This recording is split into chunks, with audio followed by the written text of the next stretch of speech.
नमस्कार। इस विशेष कार्यक्रम में आप सभी का बहुत स्वागत है। मैं हूं आपके साथ आरिंद।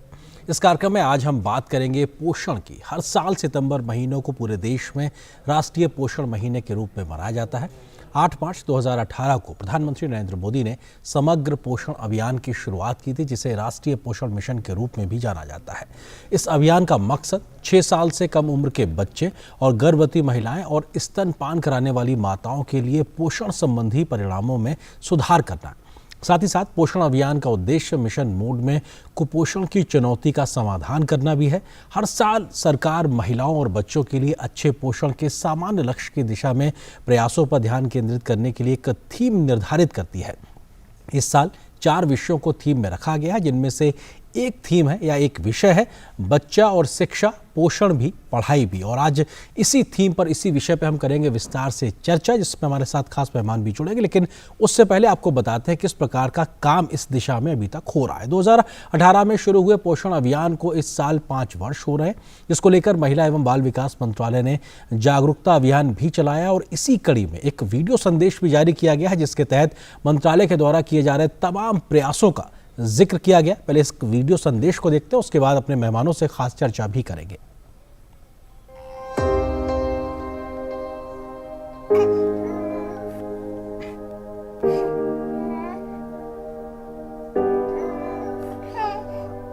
पोषण मिले सबको सच्चा, सुपोषित हो देश में हर गर्भवती, नवजात शिशु और बच्चा।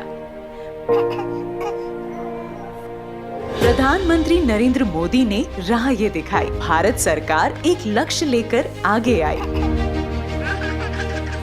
संतुलित और पोषक भोजन हम सभी के लिए जरूरी है, विशेष रूप से महिलाओं और नवजात शिशुओं के लिए, क्योंकि यही हमारे समाज के भविष्य की नींव है। 2018 में जागी देश में एक चाह, पहुंचा सब तक पोषण माह।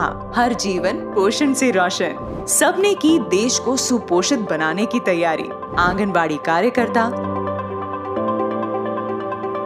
आशा दीदी, लाखों कार्यकर्ताओं और सोशल वर्कर्स ने उठाई जिम्मेदारी। बारी बारी से गांव, कस्बों और शहरों में विभिन्न गतिविधियों से जानकारी पहुंचाई। कुपोषण से लड़ने की लोगों में अलख जगाई। बच्चे को मिले खूब अच्छा आहार, रहे दस्त से दूर बच्चा, खून में ना हो कमी, 1000 दिन मिले उसे पोषण पक्का। ये बात एक एक को बताई। गर्भवती और धात्री महिलाएं पोषण की इस मुहिम में ना छूटें, इसके लिए अनूठे तरीके ढूंढे। स्तनपान का महत्व उन्हें समझाया। सही देखरेख से जच्चा बच्चा को सुपोषित बनाया। कैसे होता अनीमिया और अन्य संक्रमण बीमारियों से बचाव, ये सिखलाया। होता है क्या व्यक्तिगत, घरेलू और खाद्य स्वच्छता का महत्व उन्हें बतलाया। इस मुहिम में किशोरियों ने भी बढ़ चढ़कर साथ निभाया। पौष्टिक आहार को अपना साथी बनाया। इन सभी ने योग से स्वस्थ रहने के तरीके भी सीखे। पोषण वाटिका में किए प्रयोग अनूठे। इसीलिए तो सिर्फ 4 सालों में पोषण माह ने 40 करोड़ एक्टिविटी में लोगों को जोड़ा। कुपोषण की चेन को थोड़ा थोड़ा तोड़ा, लेकिन अभी हमें और आगे है जाना। कुपोषण को जड़ से है मिटाना। तो चलो आज एक कदम उठाते हैं, सुपोषण को जन आंदोलन बनाते हैं।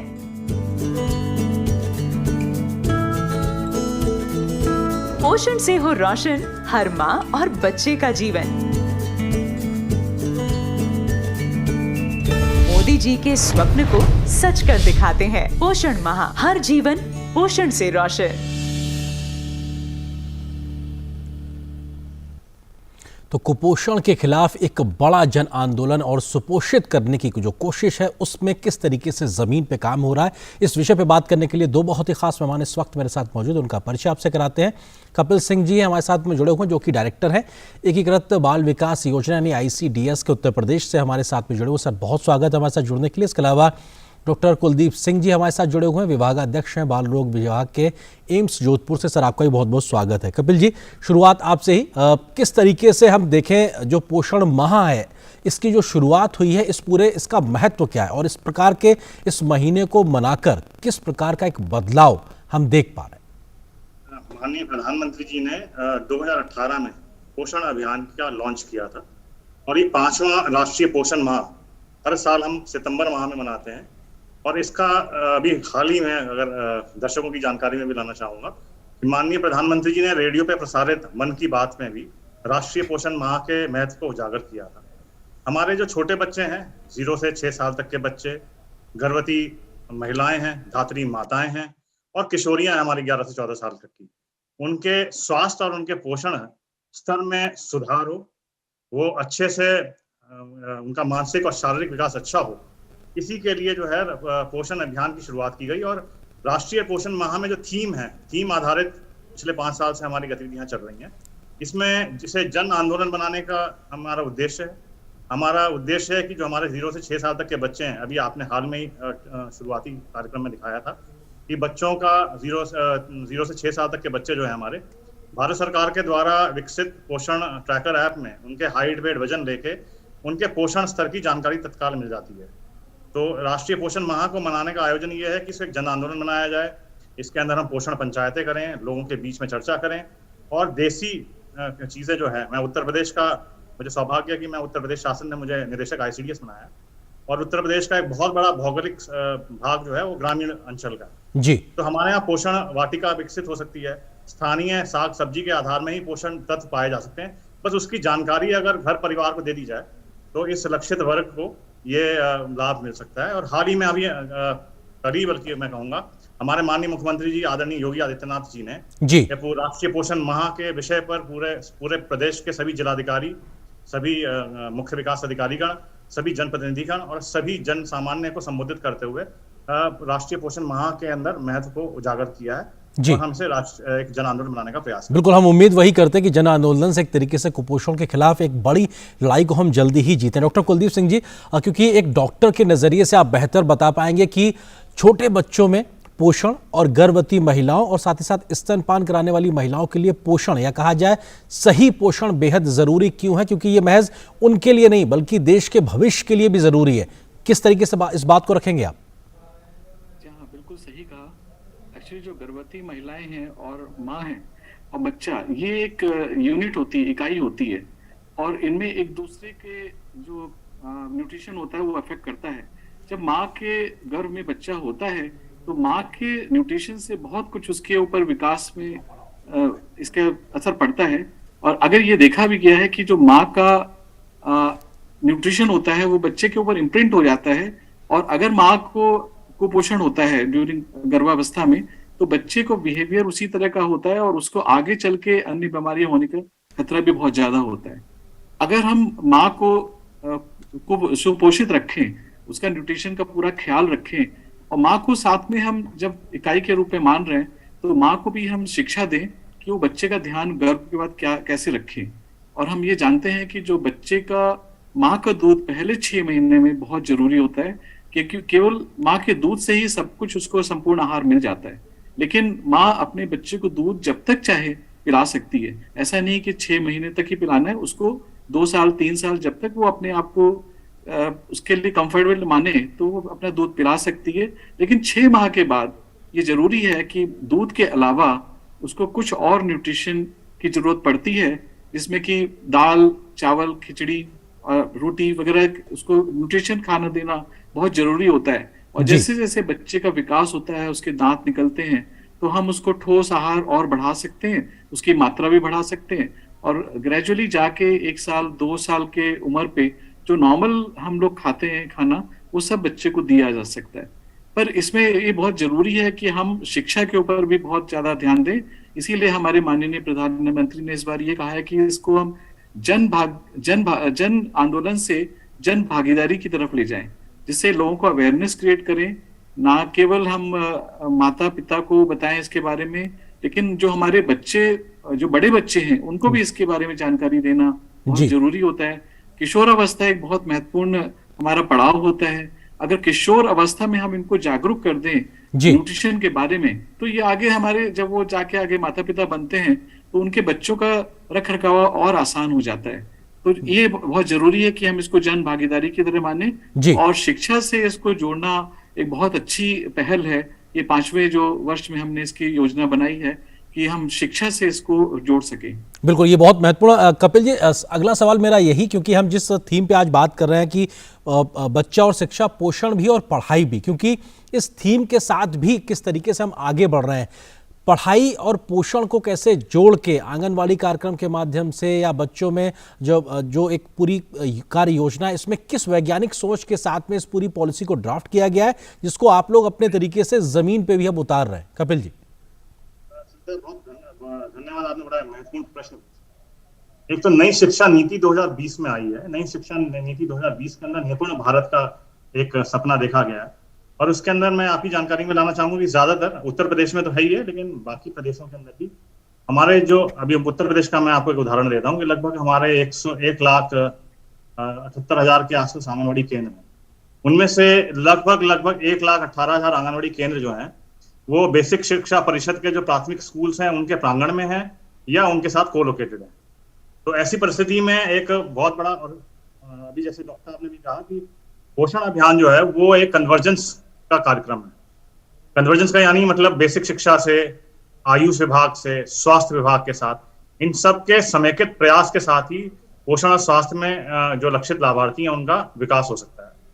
तो अभी शिक्षा के संबंध में 3 से 6 साल तक के जो बच्चे होते हैं हमारे आंगनवाड़ी में आते हैं, उनको इस चीज के लिए तैयार किया जाता है कि 6 साल के अंदर जो प्राथमिक विद्यालय में कक्षा 1 में उसके लायक बन सकें। तो उनके शारीरिक और मानसिक विकास के लिए ECCE के द्वारा, यानी early childhood care and education, इसके अंतर्गत उत्तर प्रदेश शासन के द्वारा विभिन्न हम लोगों ने जो है करिकुलम तैयार किया है। और उस करिकुलम के अंतर्गत हम इनको ऑडियो विजुअल, जो बच्चे हैं उनको ऑडियो विजुअल टेक्निक के माध्यम से रोचक पुस्तकें हम उनको देते हैं। पूरा नेशनल बुक ट्रस्ट के साथ भी हम लोगों ने एक पार्टनरशिप करी है, और नेशनल बुक ट्रस्ट ने एक पूरा करिकुलम तैयार किया 3 से 6 साल तक के बच्चों का, जिससे हमारी जो आंगनवाड़ी बहनें हैं, पहले तो उनकी दक्षता हम लोगों ने बढ़ाई है।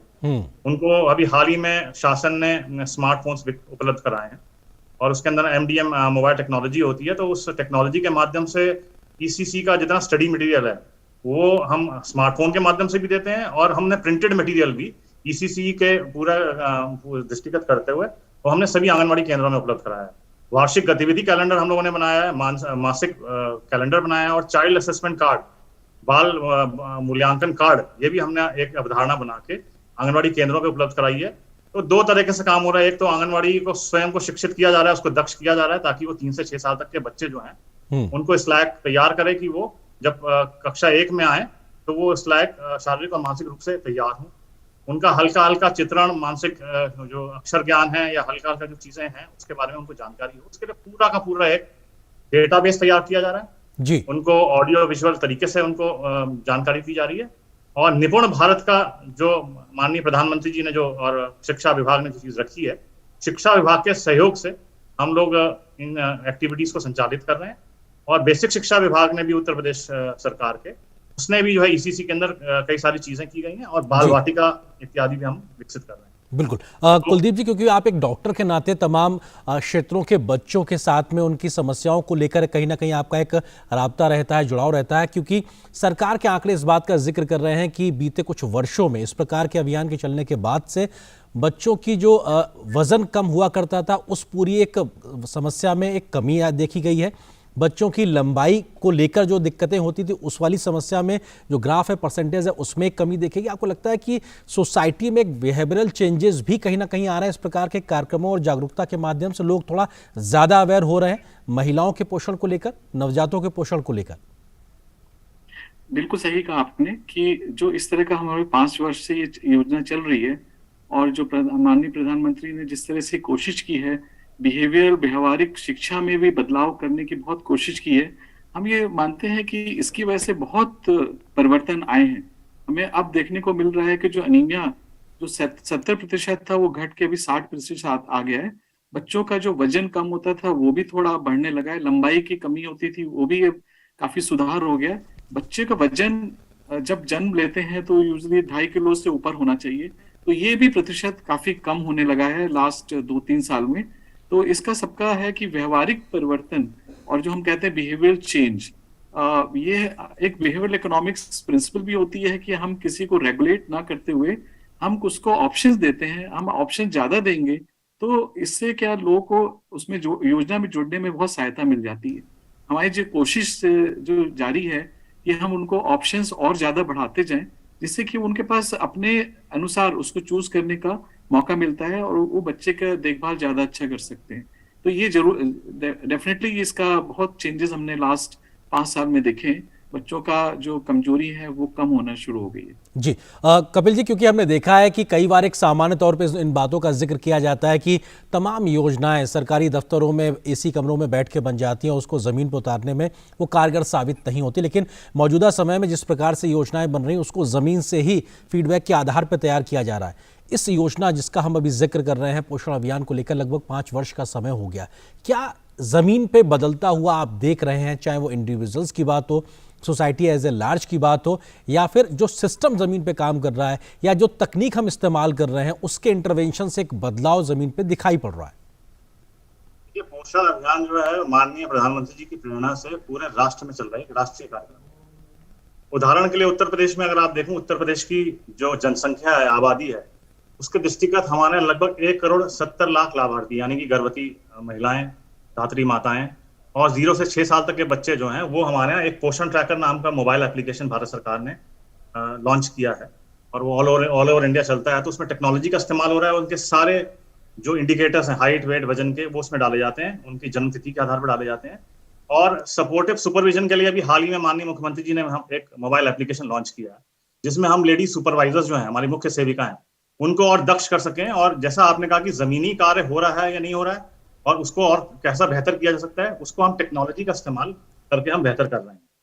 तो निश्चित तौर से अगर आप NHFS 4 के कंपैरिजन में NHFS 5 के आंकड़े देखेंगे तो उत्तर प्रदेश ने एनीमिया में कमी आई है, स्टंटिंग में और वेस्टिंग के अंदर भी कमी आई है और उत्तर प्रदेश अब आगे बढ़ रहा है। हमारे सभी आंगनवाड़ी केंद्रों में अब हमने एक नई दिशा में मॉडल आंगनवाड़ी केंद्र बनाना भी प्रारंभ किया है। बाला पेंटिंग्स होती हैं, हम बाला पेंटिंग्स के अंदर बेसिकली करते हैं कि बिल्ड एंड लर्निंग एडवांसमेंट।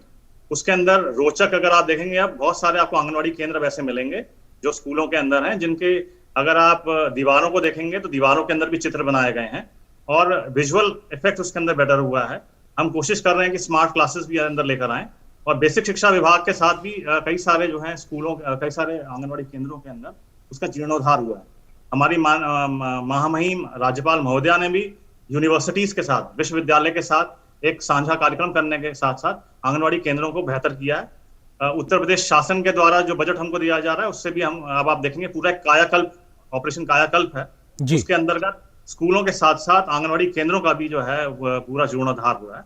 और जो पहले की बातें थी उसमें अब मैं, अगर आप मौके पे जाएंगे और मैं अनुरोध भी करूंगा कि जाके देखिए, तो बहुत स्थिति बदल गई है जी। और सारी चीजें टेक्नोलॉजी बेस्ड हो गई है, रियल टाइम डेटा आता है पोषण ट्रैकर पे जी। तो चीजों का मूल्यांकन करना भी आसान हो गया है। बिल्कुल, ये बहुत महत्वपूर्ण है क्योंकि पोषण ट्रैकर के माध्यम से रियल टाइम डेटा आता है, उसका एनालिसिस कर सकते हैं, उसके आधार पे योजनाओं को बेहतर और किस तरीके से लागू करना उसका एक मूल्यांकन करने का मौका भी मिलता है। डॉक्टर कुलदीप जी, आपको लगता है कि चूंकि एक डॉक्टर होने के नाते बच्चों के रोगों को लेकर आप लोग उस समस्याओं से लड़ते हैं, जुड़ते हैं, लेकिन उससे पहले जो एक बड़ा रोल है वो खास तौर से आशा वर्कर्स का ग्रामीण इलाकों में, अगर उनको मजबूत किया जा रहा है, उनको सशक्त किया जा रहा है, वहाँ पर अगर शिक्षा के माध्यम से पोषण पे बहुत ज़्यादा फोकस किया जा रहा है, पढ़ाई भी और पोषण भी, इन पर अगर इस प्रकार से फोकस किया जा रहा है, आपको लगता है कि एक व्यवहारिक पहल है? शायद ज़्यादा अगर ध्यान वहाँ पर मजबूती पर दिया जाएगा तो आप तक समस्याएँ कम होती नजर आएंगी। बिल्कुल सही कहा। जो राष्ट्रीय शिक्षा नीति जो 2020 में बनी है, इसका पूरा मतलब यही है कि हम लोग को शिक्षा को किसी तरह से व्यवहारिक बनाना है और जन जन तक ले जाना है। तो इसमें इस कड़ी में हमारे जितने आशा वर्कर हैं, आंगनवाड़ी वर्कर हैं, वो भी शामिल हैं। अब हम शिक्षा नीति को जब हम इसको इम्प्लीमेंट करने जा रहे हैं, तब हम देखते हैं कि अगर हम अपनी मातृभाषा में बातें करते हैं, जब लोकल भाषा में बात करते हैं, तो हम किसी को भी अच्छी तरह उसको व्यक्त करके बता सकते हैं, समझा सकते हैं और इससे रियली परिवर्तन आने का हमें बहुत ही ज्यादा चांसेस लग रहे हैं। मेडिकल फील्ड में हम लोग हमेशा अपने लोकल भाषा में ही पेशेंट से बात करते हैं, और उससे हम लोग उनको नई टेक्निक से, नई टेक्नोलॉजी से और क्रिएटिविटी से नई चीजें उपलब्ध कराते हैं। जैसे हम क्रिएटिविटी की बात करें तो ये भी शिक्षा पे ही निर्भर करता है। जितना ज्यादा शिक्षित आशा वर्कर और आंगनबाड़ी वर्कर होंगे वो क्रिएटिव ज्यादा होंगे। हमारे स्टूडेंट्स, मेडिकल स्टूडेंट भी उतने क्रिएटिव होंगे। और जैसे हम पोषण अभियान में अगर हम पोषण तत्वों के बारे में जानकारी दें और फैमिली को जब जानकारी देते हैं तो उस समय अगर हम उसको रुचिकर बना दें, उसी माध्यम को रुचिकर माध्यम से उनको हम संप्रेषित करें, तो ये ज्यादा इम्पैक्ट देगा। वही चीज हम देखते हैं जो लोकल फूड्स अवेलेबल हैं, अगर हम उनको रुचिकर बना के उनको प्रेजेंट करें तो वो उसको ज्यादा ग्रहण करेंगे, और उससे हमारे जो कैलोरीज हैं, विटामिन हैं, न्यूट्रिशंस हैं, न्यूट्रिएंट्स हैं, माइक्रो न्यूट्रिएंट्स हैं, वो ज्यादा मात्रा में बढ़ेंगे। तो हम, ये बात बिल्कुल सही है कि अगर हम आशा वर्कर, आंगनबाड़ी वर्कर को भी इसमें इन्वॉल्व करें और उनको शिक्षा के जरिए पोषण अभियान को जागरूक करने के लिए फैमिली को, किशोरों को और बच्चों को हम प्रोत्साहित करें, तो इससे बहुत बड़ा परिवर्तन आने की संभावना जी दिख रही है और हो भी रहा है। जी कपिल जी, क्योंकि सबसे ज़्यादा कहीं ना कहीं ग्रामीण अंचलों पर फोकस दिखाई पड़ता है इस प्रकार की योजनाओं का, और वहाँ पर भी पोषित पंचायतों को लेकर भी एक तरीके से स्वस्थ प्रतिस्पर्धा देखने को मिले। पंचायतों के अंदर या पंचायतों के बीच में इस प्रकार की प्रतिस्पर्धा हो कि साहब कौन ज़्यादा पोषित पंचायत है, या उनके बीच में कई प्रकार की अन्य प्रतियोगिताएं की जाएं जिससे उनके बीच एक स्वस्थ प्रतियोगिता शुरू हो सके और उसका सीधा फायदा महिलाओं को और बच्चों को मिल सके। इस प्रकार के भी प्रयास जो कागजों पे लिखे गए जमीन पे कैसे उतर रहे हैं? अभी हाल ही में भारत सरकार ने 1 अगस्त को पोषण 2.0 की प्रशासनिक गाइडलाइंस जारी की। पोषण 2.0 के कार्यक्रम के अंतर्गत पोषण पंचायतों का गठन एक महत्वपूर्ण कड़ी है। पोषण पंचायतों के अंदर प्रयास ये है कि जो हमारी महिला पंचायतों की सदस्य हैं या मुखिया हैं, प्रधान हैं, या हमारे आंगनवाड़ी कार्यकर्ती ANMs हैं, उनको पोषण पंचायत का सदस्य बनाया जाए। समूह के अंदर महिलाओं की भागीदारी को बढ़ाया जाए, क्योंकि पोषण और तत्व माँ और बच्चे से और महिला से सीधे सीधे जुड़ा हुआ है। तो जब तक कि महिलाओं को सशक्त नहीं किया जाएगा, उनको उसके अंदर भागीदारी सुनिश्चित नहीं की जाएगी, तब तक पोषण अभियान में हम आगे नहीं बढ़ सकते। इसी सोच के साथ भारत सरकार ने और उत्तर प्रदेश शासन ने ये निर्देश दिए हैं कि पोषण पंचायतों का गठन किया जाए। विभिन्न ग्रामीण अंचलों में हमारे जो जनपद हैं उनके अंदर पोषण पंचायतें बनाई गई हैं। मैं दर्शकों की जानकारी में भी लेके आना चाहूंगा कि उत्तर प्रदेश में एक अनूठा प्रयास चल रहा है। हमारे यहाँ जो है अनुपूरक पुष्टाहार को बनाने के लिए और सहयोग के लिए अब राष्ट्रीय ग्रामीण आजीविका मिशन, जिसे हम SRLM कहते हैं, उसकी 60,000 महिला स्वयं सहायता समूहों को भी पोषण अभियान के साथ जोड़ा गया है। तो जब समाज की, गांव की और पंचायतों की महिलाएं इसके अंदर प्रतिभाग करेंगी, तो न केवल जो हम खाने की चीजें उनको दे रहे हैं उसमें बढ़ोतरी होगी, गुणवत्ता आएगी, अपितु जो महिलाओं के अंदर एनीमिया है या बच्चों को अगर दस्त लग जा रहे हैं या बच्चों की जो समस्याएं हैं, उनको त्वरित गति से, जो भी डॉक्टर साहब ने कहा उसका हम कंसेप्ट कहते हैं AAA, यानी आंगनवाड़ी, आशा और ANM, ये तीनों के सहयोग के साथ और समाज के एक जन आंदोलन के साथ निश्चित रूप से चीजें जमीनी स्तर पे बेहतर हो रही हैं, और पोषण पंचायत उसमें एक बड़ी महत्वपूर्ण भूमिका निभाएगा। जी कुलदीप जी, डॉक्टर कुलदीप जी, इस बात को भी समझने की ज़रूरत है कि अगर हम गर्भवती महिला, स्तनपान कराने वाली माता और जो छोटा बच्चा है, अगर उसके पोषण पर ध्यान देते हैं तो शायद हम भविष्य के लिए स्वास्थ्य पे खर्च होने वाले संभावित बहुत सारे पैसे और रिसोर्सेज को भी बचा सकते हैं। इस बात को समझने के लिए आप किस तरीके से इस बात को सामने रखेंगे? ये बिल्कुल सही है कि जो बच्चा है और माँ है एक इकाई होती है, और अगर माँ स्वस्थ रहती है तो बच्चे का भी स्वस्थ होना निश्चित हो जाता है। और अगर हम ये भी देखा गया है कि जो प्रथम 2 वर्ष में बच्चे का जो न्यूरोनल डेवलपमेंट होता है वो कंप्लीट हो जाता है। और ये ऐसा नहीं जन्म के बाद शुरू होता है, इसका जन्म से जब बच्चा पेट में आता है, माँ के गर्भ में आता है, तभी से इसका न्यूरोनल डेवलपमेंट शुरू हो जाता है। उस समय बहुत सारे ऐसे माइक्रोन्यूट्रिएंट्स हैं जिसमें कि आयरन, फोलिक एसिड, ये बहुत महत्वपूर्ण भूमिका निभाते हैं। इसके अलावा बहुत सारे तत्व हैं जो हमारे बच्चे के डेवलपमेंट में बहुत इफेक्ट करते हैं, एंड इनको ग्रहण करना नॉर्मल मात्रा में, रिकमेंडेड मात्रा में बहुत जरूरी है। तो माँ अगर स्वस्थ होगी तो बच्चे का भी स्वस्थ होना निश्चित हो जाता है। और अगर बच्चा स्वस्थ होता है, 2 वर्ष तक अगर स्वस्थ रहता है, तो उसके आगे का विकास भी निश्चित हो जाता है। और ये हम जानते हैं कि अगर कुछ abnormal होता है बच्चे के गर्भ के टाइम में, माँ के गर्भ के टाइम में, तो बच्चे के विकास में बहुत बाधा पड़ सकती है और बच्चे को इस तरह तरह की बीमारियां जैसे दस्त हो जाना, निमोनिया हो जाना, ये आम हो जाती है। जी कपिल जी, एक फाइनल कमेंट आपसे, क्योंकि वक्त लगभग खत्म हो रहा है, कि समाज के तौर पर जो पॉलिसी है उसको ज़मीन पर उतारने का आप लोग जो काम कर रहे हैं, किस तरीके से आप उस बदलाव को देख पा रहे हैं? क्योंकि क्या लोग इस बात को समझ रहे हैं कि अगर एक सुपोषित माँ होगी तो एक सुपोषित बच्चा भी एक निकल के आएगा जो देश के भविष्य को बेहतरी से बनाएगा? क्योंकि इतने तमाम प्रयासों के बाद भी कुपोषण अभी एक बड़ी चुनौती बना हुआ है। देखिए, कुपोषण जो है वो केवल एक तत्व, जैसे अभी डॉक्टर साहब बता रहे थे, कि इसमें हमें सामाजिक और व्यवहारिक परिवर्तन भी हमको लाना होगा। जब तक कि हम लोग इसको जन आंदोलन नहीं बना लेते, जब तक कि स्वास्थ्य, बेसिक शिक्षा, ICDS, पंचायती राज, रूरल डेवलपमेंट, ये सारे के सारे विभाग जो हैं समेकित होंगे और जो पोषण अभियान का उद्देश्य भी है, तभी सभी जगह जो है बेहतरी होगी। और आने वाला, अगर आप आंकड़े देख रहे हैं, मैं आंकड़ों के ऊपर भी आना चाहूंगा, तो आंकड़ों में हम प्रदेश स्तर पे भी और भारत के स्तर पे भी आप देखेंगे बेहतरी हो रही है, जागरूकता बढ़ रही है और टेक्निक का भी इस्तेमाल हो रहा है।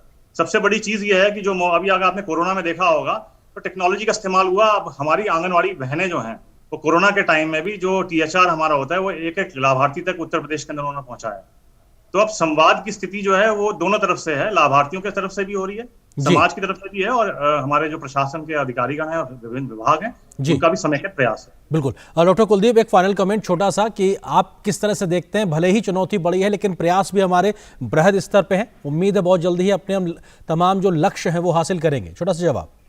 जहाँ मेरा ये कहना है कि अगर हम माँ को देखते हैं तो माँ का दूध सबसे बहुत महत्वपूर्ण होता है, इसको नजरअंदाज ना करें।